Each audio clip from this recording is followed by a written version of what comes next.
Hörmətli həmkarlar, media nümayəndələri və onlayn platforma vasitəsilə bizi izləyən dəyərli qonaqlar, sizi Azərbaycan Respublikası Mərkəzi Bankında salamlayırıq. Mərkəzi Bankın İdarə Heyətinin faiz dəhlizinin parametrlərinə dair qəbul etdiyi qərarın açıqlanmasına həsr olunmuş mətbuat konferansımıza başlayırıq. Çıxış üçün söz verilir Azərbaycan Respublikası Mərkəzi Bankının sədri cənab Talih Kazımova. Talih müəllim, buyurun.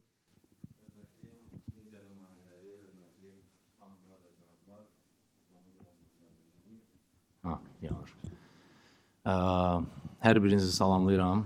Mərkəzi Bankın yeni inzibati binasına xoş gəlmişsiniz. Bilirsiniz ki, 3 iyun tarixində möhtərəm cənab prezident tərəfindən yeni inzibati binanın açılışı baş vermişdi. Bu əlamətlər günü münasibətilə hər birinizi təbrik edirəm. Dövlətimizə, vətənimizə xeyirli olsun deyirəm. Bugün biz Mərkəzi Bankın ilk və yeni mətbuat zalında yığışmışıq və səbəbimiz də ondan ibarətdir ki, biz pul siyasətimizə dair idarə heyətinin qərarını, həmçində 2026-cı ilin ilk 6 ayın nəticələrini müzakirə edəcəyik. Çıxışımı mən ilk növbədə cari inflyasiyadan, cari inflasiyaya təsir edən amillərdən və inflyasiya sözsüz ki, proqnozları haqqında danışmaq istəyərdim. Cari inflyasiya bildiyiniz kimi 2026-cı ilin nəticələrinə əsasən 5,8% təşkil etmişdir. Ərzaq məhsulları üzrə illik inflyasiya 7,1, qeyri-ərzaq 3,8 və xidmətlər üzrə illik inflyasiya 5,6% təşkil etmişdir. Bazı inflyasiya isə 5,5% səviyyəsində formalaşmışdır. Keçən illərdəki kimi də bu ildə bizim inflyasiyamız əsasən xarici və xərc təklif amillərdən təsirlənir. Xarici təklif amillərə baxdıqda biz ilk növbədə ticarət tərəfdaşların orta çəkili inflyasiyanı qeydə alırıq. Mart ayının sonuna ticarət tərəfdaşlarının orta çəkili inflyasiya 7,7% təşkil etmişdi. Bu isə bizim inflyasiyamıza 2,84% artıcı təsir göstərmişdi. Xərc təklif amillərə gəldikdə, burada əsasən kənd təsərrüfatı istehsalçı qiymətləri indeksini vurğulamaq istəyərdim. 2026-cı ilin iyun nəticələrinə əsasən həmin indeks 3,8% artmışdır. Bu isə inflyasiyaya 1,6% bəndi artıcı təsir göstərmişdi. Tələb amillərə baxdıqda mən burada dövlət və ev təsərrüfatlarının istehlakını qeyd etmək istəyərdim. Müvafiq olaraq mart ayı nəticələrinə əsasən illik əsasda 10,3 və 7,4% artım qeydə alınmışdır. Bu isə birlikdə inflyasiyaya 2% bəndi artıcı təsir göstərir. Digər amillər isə inflyasiya 0,67% bəndi azaldıcı təsir göstərir. Mərkəzi Bankın yenilənmiş iyun proqnozları göstərir ki, 2026-cı ilin sonuna inflyasiya 6,1% olacaq. 2027-ci ilin sonuna isə inflyasiya 5,8% səviyyəsində proqnozlaşdırılır. Bilirsiniz ki, Mərkəzi Bank öz proqnozlarını yeniləyəndə orta müddətdə, yəni 2 ilə proqnozlarını hazırlayır və onu xüsusilə qeyd etmək istəyərdim ki, bizim proqnozlarımız onu göstərir ki, 2028-ci ilin iyun ayında inflyasiya 4,4% olacağı gözlənilir. Dövlət büdcənin xərcləri və kredit portfelinin artımı inflyasiya təsirin cüzidir. Bizim hesablamalarımız onu göstərir ki, dövlət büdcənin cari xərcləri 10% artımı, inflyasiya sadəcə 0,29% bəndə artıcı təsir göstərir. Kredit portfelinin 10% artımı isə ondan da aşağı 0,12% bəndi inflyasiya artıcı təsir göstərir. Növbəti, yəqin ki, danışacağım istiqamət iqtisadi artımla bağlıdır. Bildiyiniz kimi iqtisadi artım 2026-cı ilin 6-cı ayın nəticələrinə əsasən 0,8% olmuşdur. Qeyri-neft ümumi daxili məhsul isə 1,5% artmışdır. Bizim proqnozlarımız 2026-cı il üçün ümumi daxili məhsul 0,5% artacağı gözlənilir. 2027-ci il üçün isə 2,6% artmağını proqnozlaşdırırıq. Qeyri-neft ümumi daxili məhsula gəldikdə isə 2026 və 2027-ci illər üçün müvafiq olaraq 2,4 və 3,9% artacağını biz proqnozlaşdırırıq. Növbəti məsələyə toxunmaq istəyərdim. Bu bizim xarici sektor, yəni bizim cari əməliyyat balansımız və xüsusilə valyuta bazarına toxunmaq istəyərdim. Bildiyiniz kimi Dövlət Gömrük Komitəsinin statistikasına əsasən 6 ayın sonunda xarici ticarət balansı 8 milyard ABŞ dollar səviyyəsində formalaşmışdı. Biz açıqlamışdıq sizə ki, cari əməliyyat balansının profitsiti bu ilin birinci rübün sonunda 1,7 milyard ABŞ dollar profitsitli olmuşdur. Bu isə ümumi daxili məhsulun 9,5% deməkdir. Ölkənin strateji valyuta ehtiyatları 85,8 milyard ABŞ dollar səviyyəsinə çatıb 6 ayın nəticələrinə əsasən. Bu isə 700 milyon, ilin əvvəlindən 700 milyon və ya 0,8% artım deməkdir. Bizim ölkəmizin xarici valyuta ehtiyatları, strateji valyuta ehtiyatları ölkəmizin 40 aylıq mal və xidmətlərin idxalını kifayət edir, ödənilməsinə kifayət edir. Geniş pul kütləsini isə 3,4 dəfə üstələyir. Valyuta bazarına gəldikdə, ümumi valyuta bazarında təklif tələbi kəskin üstəliyib. Son 6 ayda və 7-ci ayda qeyd edə bilərəm ki, artıq bugün axırıncı gündə, amma 7 ayda nəzərə alsaq, təklif tələbi üstəliyib. Nəqd valyuta bazarında təklif tələbi demək olar ki, yarım milyard səviyyəsində üstəliyib. Yəni, təklif tələbdən 500 milyondan çox olub. Xəraclara baxdıqda onu qeyd etmək istəyərdim ki, ilk 6 ayında xərac vasitəsilə Mərkəzi Bank bazara 757 milyon ABŞ dollar satıb. Keçən ilin eyni dövrü ilə müqayisə etsək, 2025-ci ildə həm ilk 6 ayda xərac vasitəsilə 2,7 milyard ABŞ dollar satılmışdır. 2024-cü ilin 6 ayında isə 3,7, yəni kifayət qədər kəskin azalma müşahidə olunur. Ümumiyyətlə, onu qeyd etmək istəyərdim ki, aprel ayının 1-dən 34 xərac keçirilməli idi, cəmi 23-ü keçirilmişdir və bu keçirilən 11 xəracın nəticəsində cəmi 243 milyon ABŞ dollar xərac vasitəsilə satılmışdır. Bu şərait nəticəsində Mərkəzi Bank dünəni də nəzərə alsaq, yəni 30 iyulu da nəzərə alsaq, valyuta bazarında alış yönümlü 2 milyard 77 milyon ABŞ dollar alış yönümlü müdaxilə etmişdir. Və ehtiyatların idarə edilməsi nəticəsində, həmçində alış yönümlü müdaxilə nəticəsində bizim ehtiyatlarımız 19,4% və ya 2,2 milyard ABŞ dollar artaraq 13,7 milyard ABŞ dollar səviyyəsinə yüksəlmişdir.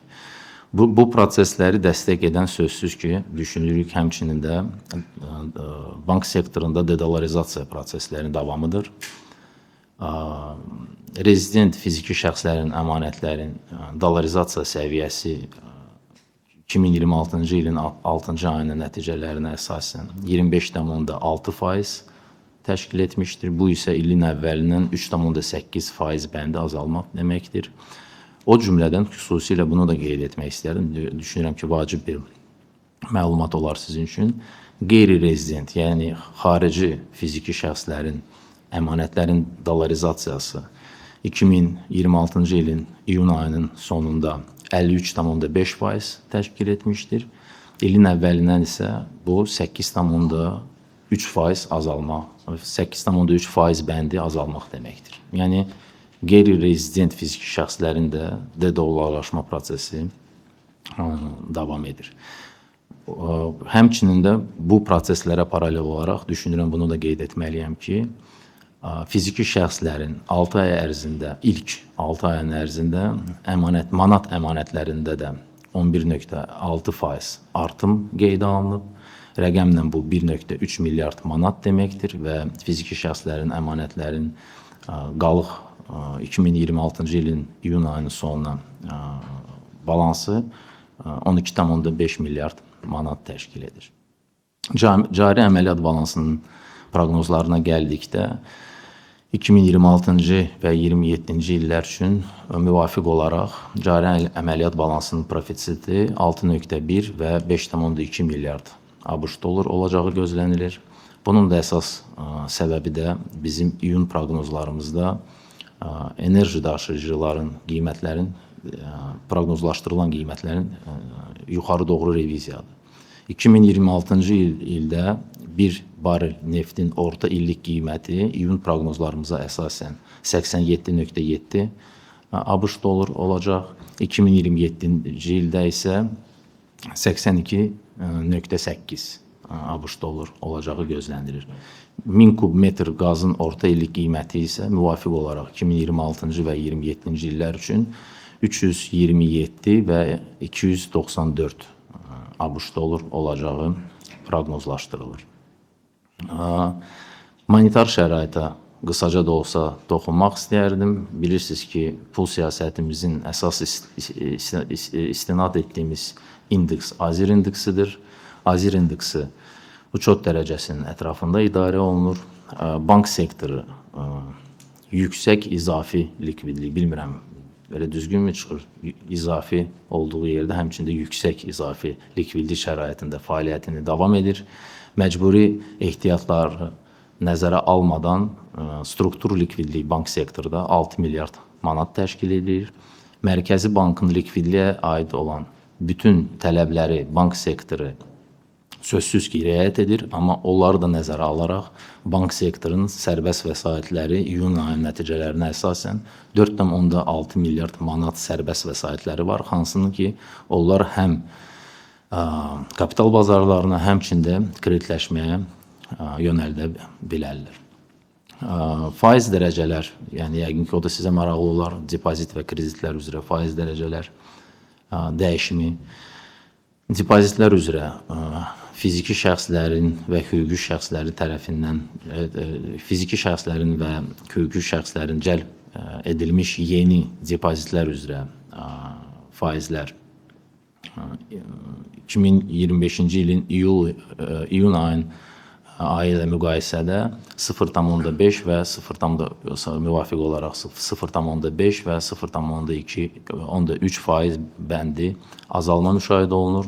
Kredit faizlərə gəldikdə fiziki şəxslərə və hüquqi şəxslərə verilən kreditlərin, yeni verilən kreditlərin faizləri müvafiq olaraq 0,2 və 0,3% bəndi azalmışdır. Biz keçən ilin iyun ayı ilə niyə görə müqayisə edirik? Çünki keçən ildə xatırlayırsınızsa biz artıq uçot dərəcəmizi 2025-ci ildə əsasən aşağı doğru salmağa başlamışıq və il ərzində 0,75% bəndi uçot dərəcəmizin azalmışıq və görürük ki, bu faiz dərəcələrə də, depozit və kredit faizlərə də təsiri var.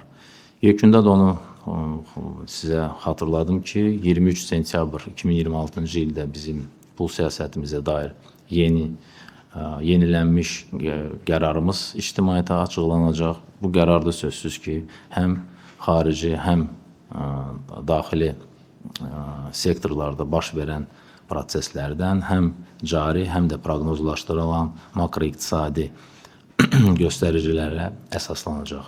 Çox sağ olun diqqətiniz üçün. İndi isə sual-cavab sessiyasına keçə bilərik. Təşəkkür edirik.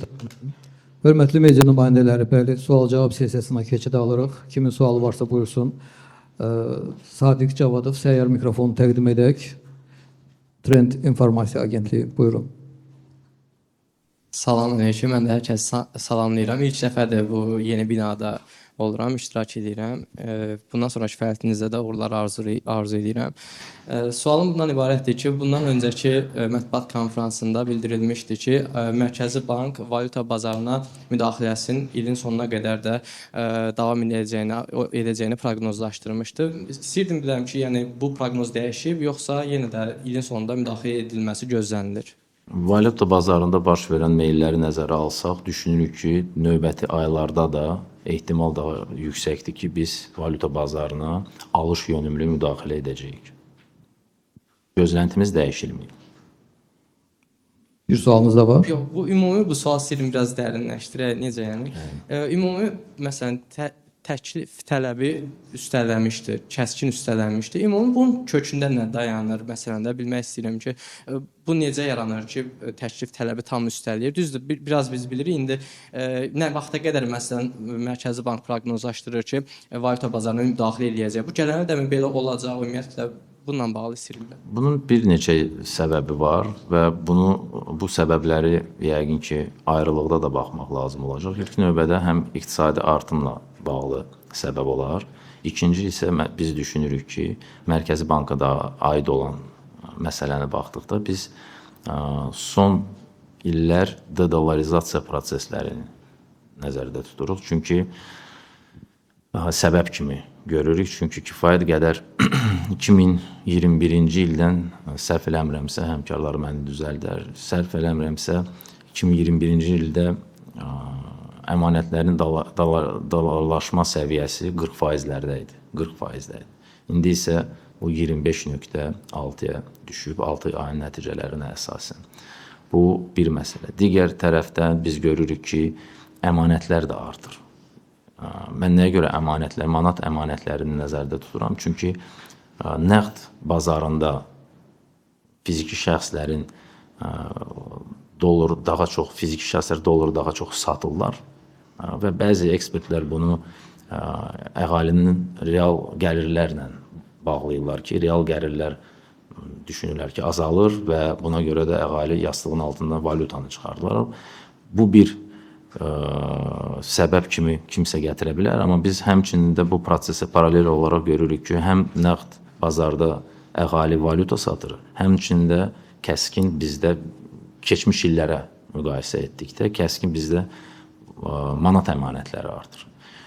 Nəinki manat əmanətləri, həmçinin də mən bunu bir neçə dəfə qeyd etmişəm, unikal əmanətçilərin sayı da artır. Yəni 2024-cü ilin əvvəlində 113.900 unikal əmanətçi var idisə, bugün iyunun sonuna bu rəqəm 220.000 nəfərdir. Yəni 2 il yarıma demək olar ki, 2 dəfə artım müşahidə olur.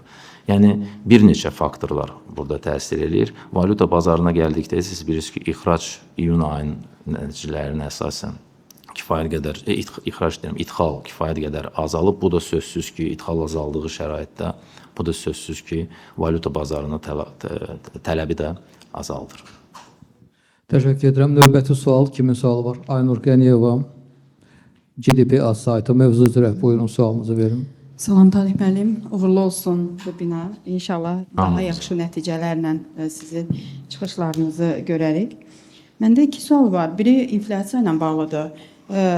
Press-relizdə də qeyd olunub ki, 2026-cı ilin sonuna gözlənilən inflyasiya hədəfdən kənarlaşması proqnozdan xətası səviyyəsindədir. Yəni daha cilovlanmayan səviyyəyə gedib çıxa bilər. Uçuq dərəcəsini dəyişmək üçün hansı inflyasiya səviyyəsi, yəni hansı inflyasiya hansı səviyyədə olmalıdır ki, qırmızı xəttdə olsun və uçuq dərəcəsi dəyişsin. İkinci sualım da uçot dərəcəsinin depozit faizlərinə təsirini qeyd olunur. Yəni 0,4% bildiyim qədər. Amma ki kredit faizlərinə təsirini ölçmüsünüzmü və nə qədərdir kredit faizlərinə təsiri uçot dərəcəsinin transmissiyası, yəni kredit faizlərinə? Təşəkkür edirik. Çox sağ olun Aynur xanım. Mən bunu bir neçə dəfə qeyd etmişdim ki, biz uçot dərəcəmizə aid olan qərarları verdikdə növbəti 3 ayda olan ya da cari inflyasiyanı sözsüz ki, nəzərə alırıq, amma əsasən biz orta müddətdə inflyasiya nə olacağını baxırıq əsasən. Və bizim proqnozlarımız onu göstərir ki, orta müddətdə, yəni 2 ildə inflyasiya öz xədər diapazonunda olacaq. 2028-ci ilin iyun ayında isə bugündən 2 il baxsaq 4,4% səviyyəsində formalaşacaq. Məhz əsasən biz orta müddətdə baxırıq. Qısa müddətdə inflyasiya proseslərini sözsüz ki, nəzərə alırıq qərarlarımız, amma əsas orta müddətdə. Bizim pul siyasətimizin məqsədi makroiqtisadi sabitlikdir, qiymət sabitliyidir, inflyasiyadır. Bizim də pul siyasətimizin əsas lövbəri bizim sabit məzənli rejimimizdir. Faiz dərəcəsi, uçot dərəcəmiz dəstək edicidir. Biz düşünürük ki, sabit məzənli rejimi ilə biz əsas məqsədimizə, yəni qiymət sabitliyə nail ola bilərik və ona görə biz ilk növbədə valyuta bazarını nəzərdən keçirdirik, valyuta bazarında olan prosesləri, həmçinin də əlavə olaraq biz orta müddətdə inflyasiya nə olacağı gözlənilir.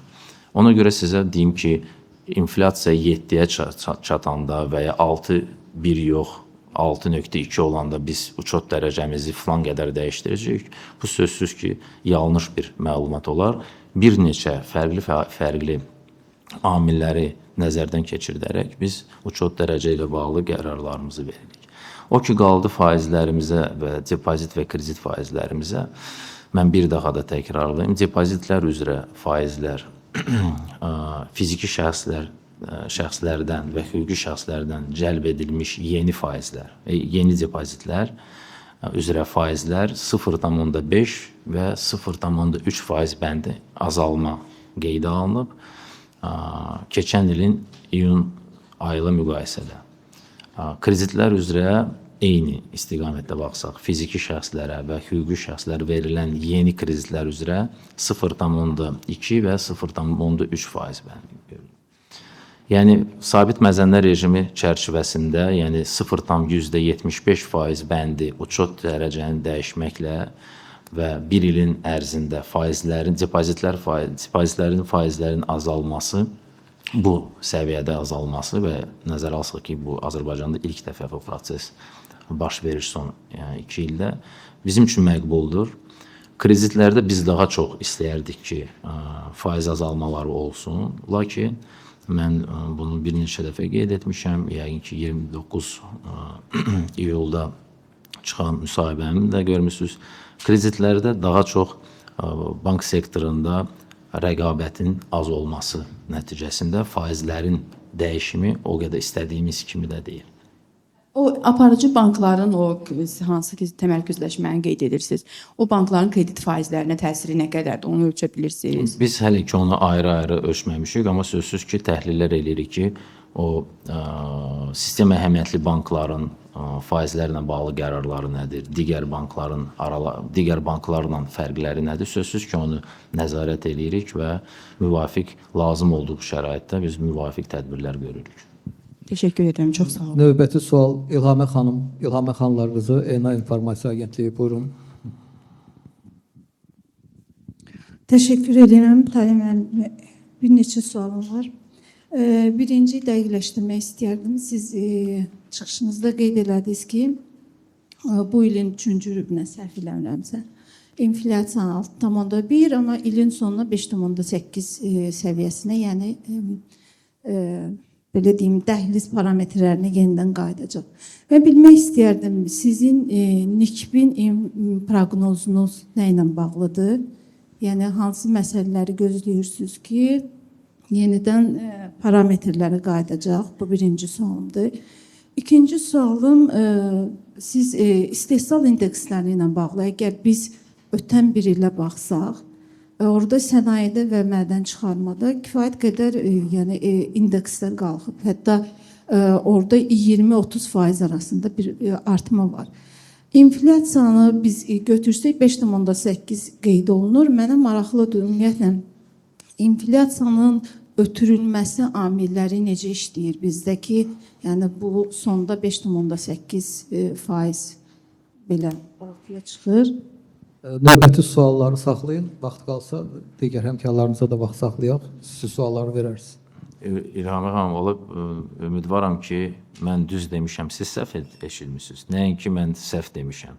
2026-cı ilin sonu 6,1 olacaq. 2027-nin sonu 5,8 olacaq. Mən belə demişdim də, səhv eləmirəmsə. 5,8 olacaq. Sözsüz ki, inflyasiyanı proqnozlaşdıranda biz bir neçə amillərin üzərində proqnozlarımızı edirik və onun nəticəsi olaraq da siz dediyiniz NİKBİN indiki durumda NİKBİN proqnozlar veririk. Bizim inflyasiyamıza təsir edən əsas ki, yuxarı doğru artıran, artıcı təsir edən əsasən ticarət tərəfdaşlarda olan inflyasiya prosesləridir. Bir də bizim xərc amillərimizdir, hansı ki, əsasən də biz kənd təsərrüfat istehsalçı qiymətləri indeksində görürük. Amma azaldıcı amil, bu bizim nominal effektiv məzənnəmizdir. Yəni, çox sadə dildə desəm,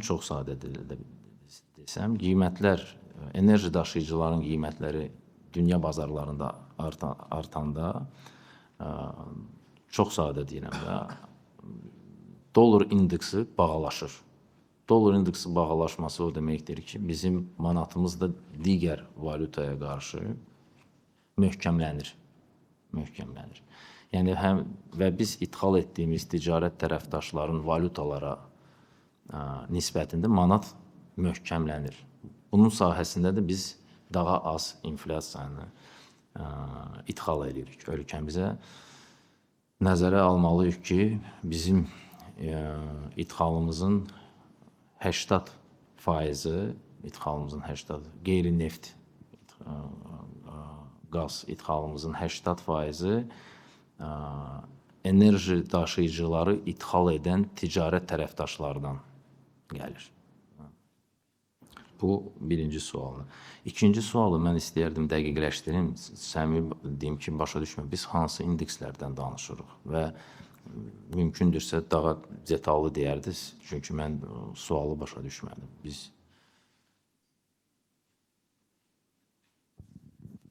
Deməli, Azərbaycan Mərkəzi Bankının statistik bülleteninə baxanda, orada deməli belə bir mənzərə nəzərə çarpır ki, sənayedə istehsal indeksində, mən sizə bu saatı rəqəmdə konkret.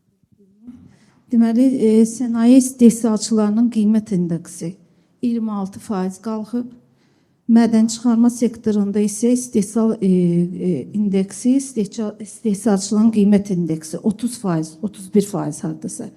Mən də onu bilmək istirdim ki, yəni bu keçiricilik, ötürücülük hansı səviyyədədir ki, məsələn, bizdə sonunda, siz bayaq razıyam, ərzaq qiymətləri indeksində qeyd etdiniz. Mən bilmək istirdim, ümumiyyətlə o 3,6 idi, 3,8.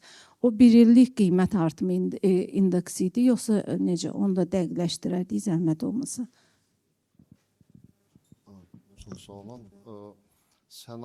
Qeyd etdiyiniz sənaye istehsalçı qiymətlərinin artımı əsasən mədən çıxarma sənayesi üzrə sənaye istehsalçı qiymətlərinin artımı ilə əlaqədardır.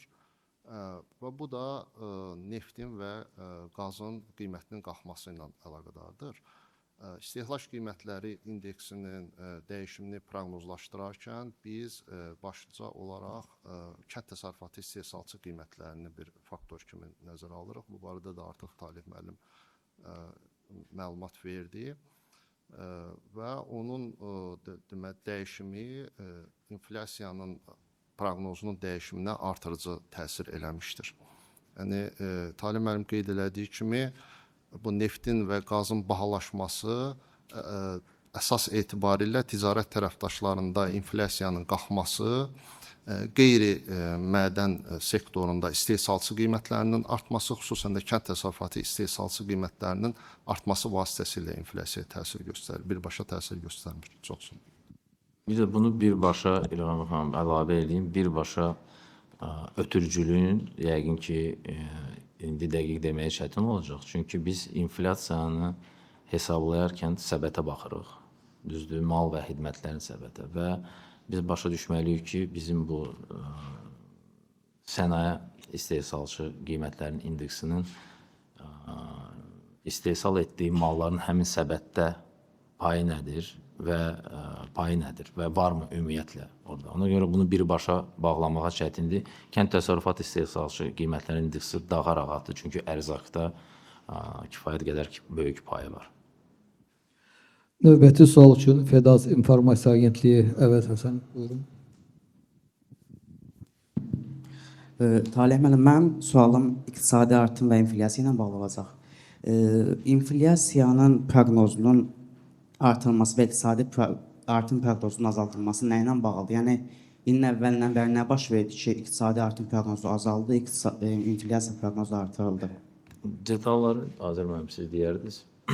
Həm inflyasiya ilə, həmçində iqtisadi artımın proqnozunun reviziyası ilə. Həm inflyasiya, həm də iqtisadi artım bu göstəricilərə təsir göstərən başlıca makroiqtisadi amillər nəzərə alınmaqla müvafiq ekonometrik modellər vasitəsilə proqnozlaşdırılır. Təbii ki, həm inflyasiyanın və iqtisadi artımın faktiki dəyişimi də proqnoz göstəricilərə təsir göstərir. İnflyasiyanın yuxarı reviziya edilməsi, Talih müəllim artıq qeyd elədiyi kimi, başlıca olaraq xarici mənşəli xərc amilləri ilə bağlıdır.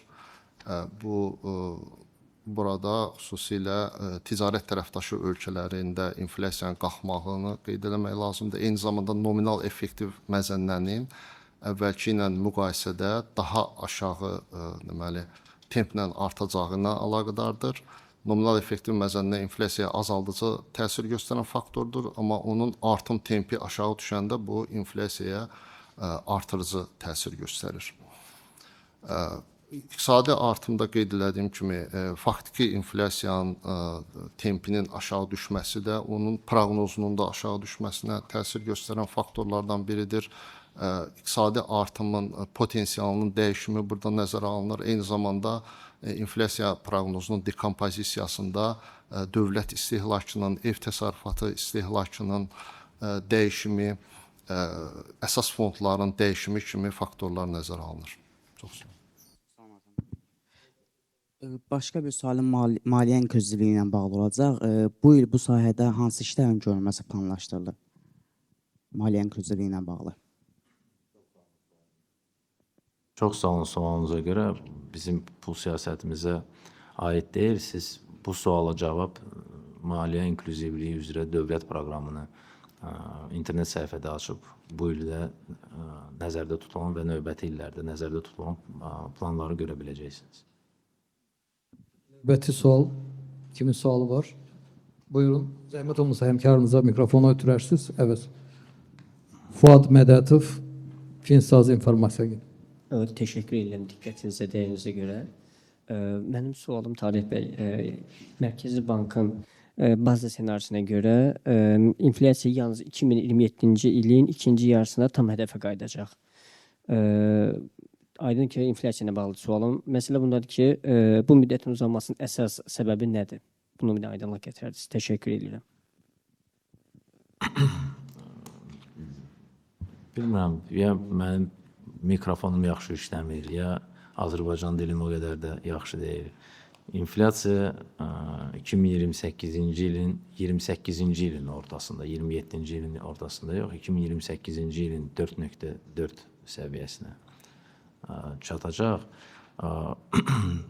Yəni sizin sualınız çox ümumludur. Yəni bir neçə təsirlər var, hansı ki, bizim proqnozlarımız onu göstərir. Amma yenə də deyirəm, Azər müəllim də detallı izah elədi proqnozun dəyişiminin səbəblərini.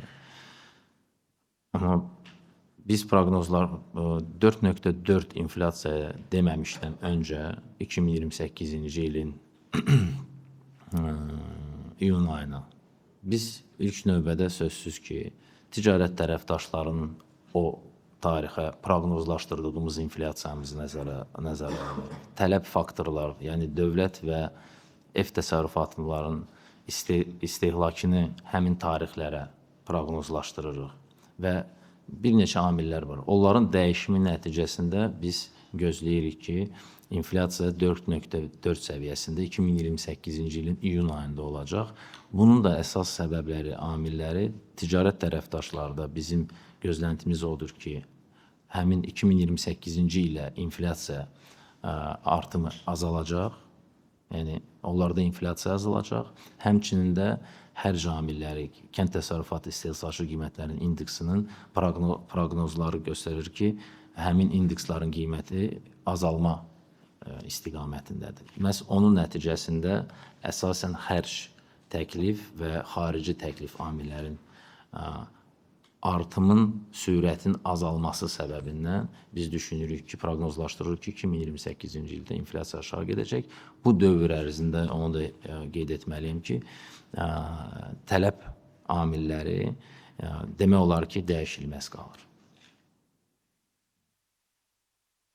Nurlan Abdalov, Xalq qəzeti, buyurun.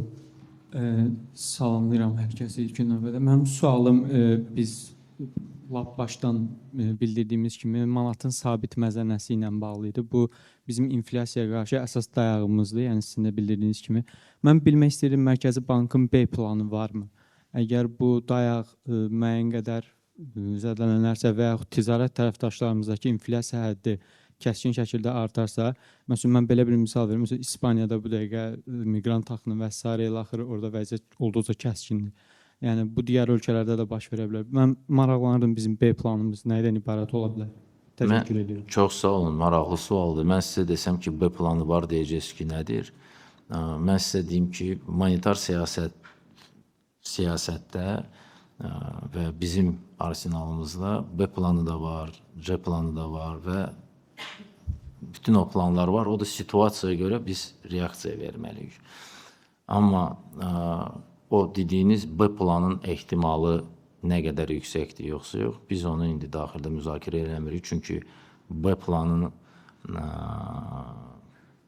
keçid üçün hər hansısa bir səbəb yoxdur. Mən öz müsahibəmdə də demişəm ki, bizim proqnozlarımız göstərir ki, orta və uzun müddətdə bizim makroiqtisadi şəraitimiz bizim bugünkü A planımızdan bərk tutub işimizi davam etməkdir. Yəni, plan B və ya fərqli xəriflərə gəlsək, onlar hamısı bütün mərkəzi bankların əlində var.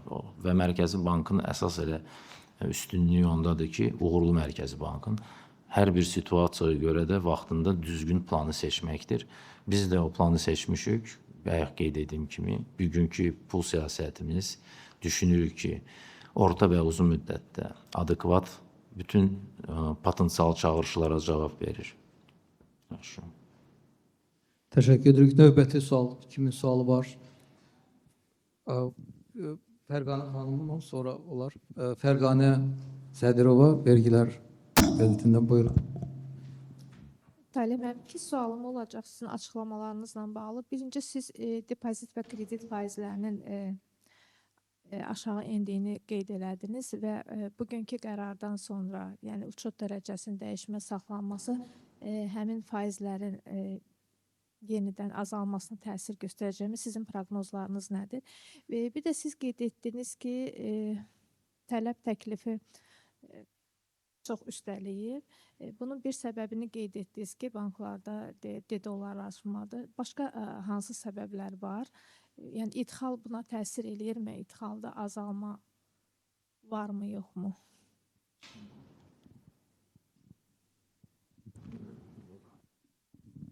Çox sağ olun Fərqanə xanım suallarınıza görə. Bəli, bizim gözləntilərimiz var ki, faiz dərəcələri həm depozit, həm kredit üzrə aşağı doğru meyil göstərəcək. Bunun da ən böyük əsas səbəbi odur ki, bank sektorda mən qeyd etdiyim kimi yüksək izafi likvidlik var. Ən başlıca səbəb budur və düşünürəm ki, növbəti bizim də qərarlarımız həmin meyillərə dəstək ola bilər. Təklifin, tələbin üstələnməsi ilə bağlı sual verdiniz Fərqanə xanım. Mən çıxışımda da qeyd etdim. Bir səbəb odur ki, de-dollarlaşma prosesi gedir, digər tərəfdən isə idxal azalır. Mən bunu çıxışımda qeyd etdim. Mən çox xahiş eləyərdim ki, ən azı mənim ilk 10-15 dəqiqə çıxışımı diqqətlə qulaq asın, sonra xəbərləri yaza biləsiniz. Çünki suallardan başa düşürəm ki, qulaq asmırsınız. Mən qeyd etdim ki, əsasən də iqtisadiyyatda baxdıqda bizim idxalımız azalıb. Səhv eləmirəmsə 34%-də iyun ayının rəqəmləri, yoxsa qeyri-neft sektoru 28, mən də səhv salım, 28% qeyri-neft sektorda idxal azalıb. O da sözsüz ki, valyuta bazarına təsir edir.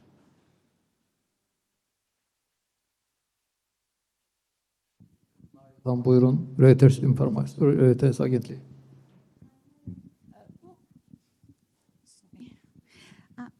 Ayıncı bank qrupu belə bir hesabat vermişdi bizim uçuş dərəcəmizlə bağlı və demişdi 2027-ci ilin sonuna qədər Azərbaycanın Mərkəzi Bankın uçuş dərəcəsinin dəyişməyəcəyini proqnozlaşdırmışlar. Mən bilmək istəyirdim, bu sizin gözləntilərlə uyğun gəlirmi, onların dəyərləndirmələri? Daha doğrusu onların gözləntiləri sizin dəyərləndirmələrinizə uyğun gəlirmi? Və mən sizin çıxışınızı diqqətlə qulaq asdım, amma bəzi rəqəmləri sanki düzgün eşitməyəcəyimdən qorxduğumdan dəqiqləşdirmək istəyirəm. 6 ay ərzində nə qədər xəracda satış olur? Mən 757 milyon eşitdim. Düz eşitmişim. 757 milyon. ABŞ-da olur. Satış olur. Satış olur, xəraclar vasitəsilə. 2025-ci ilin 2.7. 6 ayın ərzində, 2025-ci ilin 6 ayında. Yəni, bu qədər azalma. Bəli. 2024-də isə 3.5 milyard ABŞ-da olur. Nəzərə alsaq izahını vermişdiniz 15 dəqiqədə, dalını soruşmayacağım. Çox sağ olun. Çox siz sağ olun ki, soruşmadınız. Təkrarlamayın. Qeyd etdiyiniz Maliyyə İnstitutunun proqnozlarını mən yəqin ki, şərh etmək istəməzdim. Çünki biz öz proqnozlarımızı qeyd edə bilərik ki, bizim qərarımız sözsüz ki, bizim proqnozlarımızdan asılıdır və sözsüz ki, çıxışımın sonunda da qeyd etdiyim kimi, həm xarici, həm daxili bazarlarda baş verən prosesləri nəzərdən keçirilərək, proqnozlarımızı nəzərdən keçirilərək, həmçində valyuta bazarında. Yəni, mən bayaq da söylədiyim kimi, bizim əsas lövbərimiz məzənnə sabitliyidir, sabit məzənnədir, rejimidir və bir gün bu 1.7 səviyyəsindədir və hal-hazırda da bu il ərzində və keçən ilin 3-cü rübdən demək olar ki, möhkəmlənmə istiqamətində təzyiqlər bazarda baş verir. Biz ona görə də müdaxilə edirik. Müdaxilə nəticəsində biz manat emissiyasını edirik. Ona görə bizim qərarlarımız növbəti pul siyasətin komitəsində keçirilən pul siyasəti komitələrində biz məhz valyuta bazarında nəzərə alacağıq. Yəni, möhkəmlənmə istiqamətində təzyiqlər davam etsə də, biz ona uyğun da öz qərarlarımızı verəcəyik. Yəni, mən sizə indi deyə bilmərəm ki, bəli, həmin qurum düz deyir, biz növbəti ilin axırına kimi 6,5% səviyyəsində uçot dərəcəmizi saxlayaq. İstəyirsiniz, gələn dəfə dəyişdirim ki, onların proqnozları düz olmasın. Yəqin ki, biz onlara görə qərarlarımızı vermirik. Çox nüfuzlu institutdur, Maliyyə İnstitutdur, ANG. Böyük hörmətlə onların iqtisadçılarına yanaşırıq və onların proqnozları tək bizim uçot dərəcəmizlə yox, inflyasiya və iqtisadi artımla biz özümüz də onları çox diqqətlə izləyirik və onların fikirləri bizim üçün çox vacibdir. Amma birbaşa mən deyim ki, bəli, biz həmin proqnozları təsdiqləyirik, belə bir fikrimiz yoxdur. Növbəti sual üçün İlham xanım sizin sual. Nəinki fikrimiz, heç belə baxışımız da yoxdur. Təşəkkür edirik. İlham xanım buyurun. Mən icazənizlə mövzu ilə bağlı bir əlavə sualım da var idi. Əgər biz baxsaq qeyri-neft sektorunda manatın real məzənnəsinə bu hazırda 109,5%-dir. Mənə maraqlıdır, siz bu göstəricini necə hesab edirsiniz? Burada hansısa risklər var yoxsa yoxdur? Bir bu sualım var. İkinci sualım daha çox biraz dəqiqləşdirmə xarakteri daşıyır.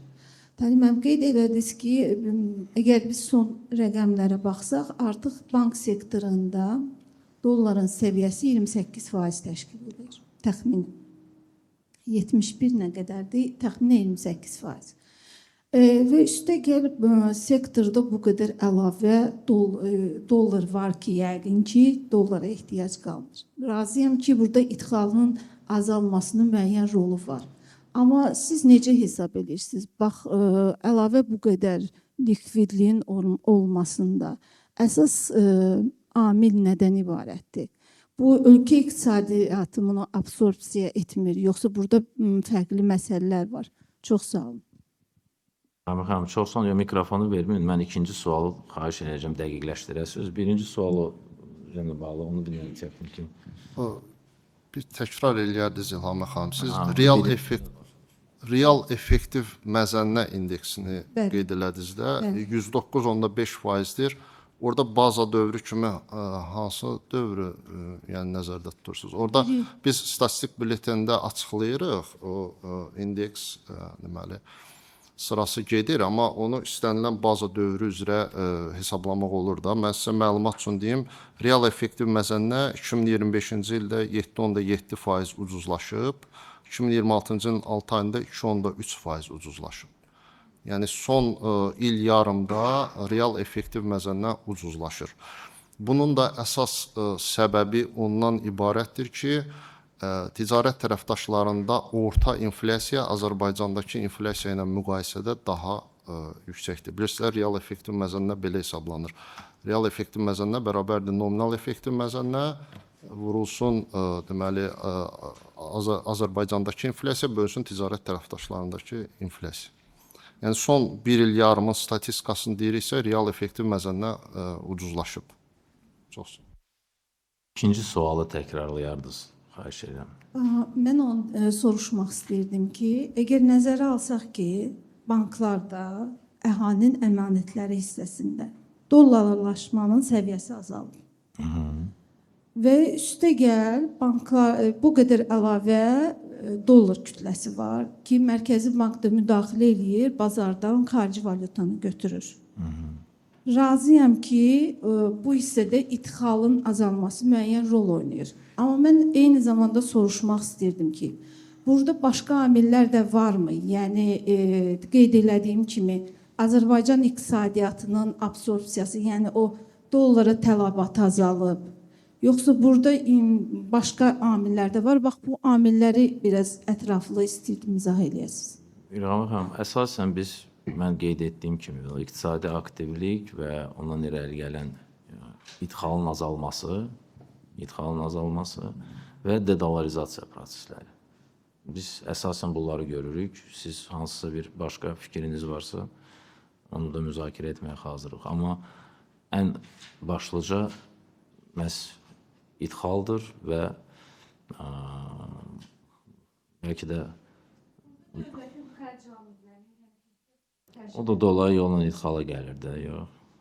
Dövlət büdcəsi xərcləyəndə valyuta nəyə tələb olunur? Nəyisə xaricdən gətirməkdir də, düzdür.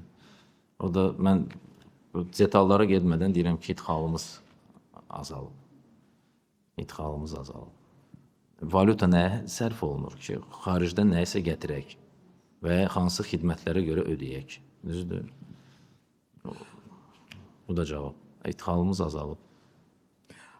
Samirə Quliyeva, Azərtac, buyurun. Talih müəllim, bayaq dediniz ki, 34 hərracdan 23-ü baş tutubdu. O baş tutmayan hərraclarda əsas hansı amillər rol oynayıb? Dollar alan olmayıb. Aprel ayın 1-dən bu günə kimi 34 xərracımız keçirilməli idi. 34 xərracımız keçirilməli idi.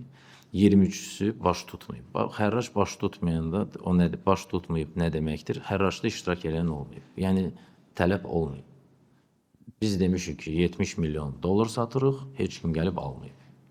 Bu da 2016-17-ci ildən baxsaq, ilk ildir ki, xərraclarla belə bir vəziyyət müşahidə olunur. Növbəti sual. May ayında ümumiyyətlə heç bir xərrac keçirilməmişdi. Növbəti sual.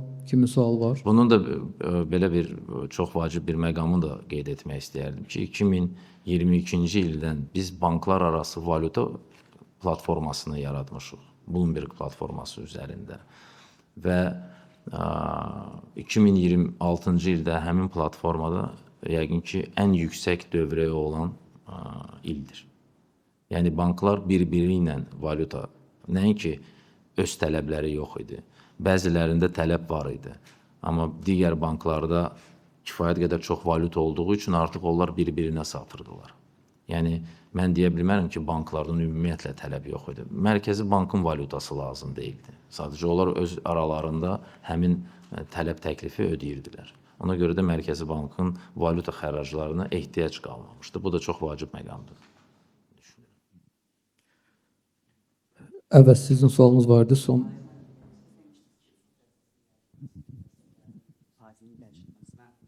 Üç ayda təsir eləyir.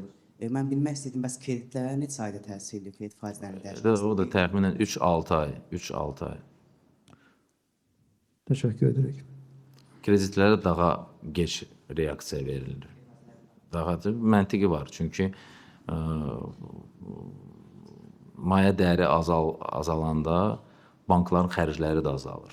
Banklar daha meyillidirlər xərcləri tez azaltmağa, nəinki gəlirlərini tez azaltmağa. Ona görə depozitlərə biraz tez təsir edir, kreditlərə daha uzun müddət tələb olunur. Orada rəqabət təsiri çox vacibdir. Başqa sual yoxdursa yekunlaşdıraq.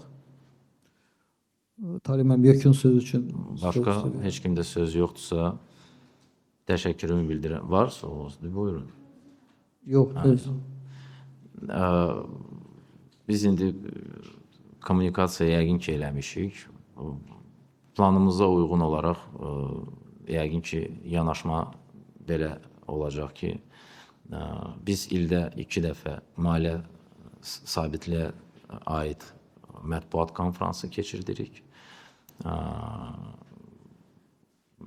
Maliyyə sabitliyə aid olan mətbuat konfransından sonra növbəti bizim mətbuat konfransında biz digər məsələləri də Mərkəzi Bankın sədri ilə müzakirəyə açıq. Və düşünürəm ki, onlar da canlı yayımda qalsınlar. Həmin digər məsələlər. Yaxşı.